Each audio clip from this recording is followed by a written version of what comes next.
আচ্ছা, কোষে দেখি 15.1 8 অঙ্ক। 1200 বর্গ সেমি ক্ষেত্রফল বিশিষ্ট একটি আয়তক্ষেত্রাকার জমির দৈর্ঘ্য 40 সেমি হলে তার কর্ণের ওপর অঙ্কিত বর্গক্ষেত্রের ক্ষেত্রফল হিসাব করে লেখো। আচ্ছা, আয়তকার জমি দৈর্ঘ্য দেওয়া আছে 40 সেমি, ক্ষেত্রফল 1200 বর্গ সেমি। তাহলে এখানে দৈর্ঘ্যটা দেওয়া আছে 40, ক্ষেত্রফল জমির ক্ষেত্রফল 1200। তাহলে প্রস্থ কী হবে?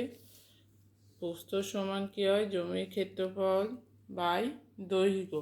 তাহলে 1200 বাই 40 সমান 30 সেমি। তাহলে আয়তক্ষেত্রাকার জমির দৈর্ঘ্য 40, এখানে প্রস্থ 30। কর্ণের ফর্মুলা কি? কর্ণ এইটা। আচ্ছা, আয়তক্ষেত্রের এইটা 90 হয়। তাহলে দৈর্ঘ্য স্কোয়ার প্লাস প্রস্থ স্কোয়ার সমান কর্ণের স্কোয়ার। তাহলে কর্ণের দৈর্ঘ্য সমান কী হবে? √ দৈর্ঘ্য স্কোয়ার প্লাস প্রস্থ স্কোয়ার সমান √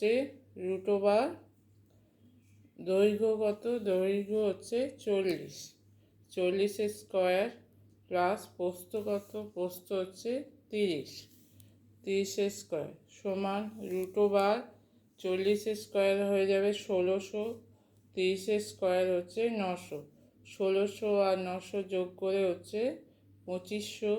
তাহলে √ 2500, 2500 বর্গমূল করলে হবে 50। তাহলে এই কর্ণের দৈর্ঘ্য 50। এবার বলেছে কি? এবার বলেছে তার কর্ণের ওপর অঙ্কিত বর্গক্ষেত্রের ক্ষেত্রফল। তাহলে কর্ণের ওপর যদি আমি একটা বর্গক্ষেত্র আঁকি, তাহলে সেই বর্গক্ষেত্রের বাহুর দৈর্ঘ্য কী হবে? একটা কর্ণ। তাহলে এইরকম বর্গক্ষেত্র আঁকলে এর ক্ষেত্রফল কী হবে? কর্ণের ওপর অঙ্কিত বর্গক্ষেত্রের ক্ষেত্রফল সমান বাহু স্কোয়ার। এখানে বাহু কত? 50। তাহলে 50 স্কোয়ার সমান 2500 বর্গ সেমি।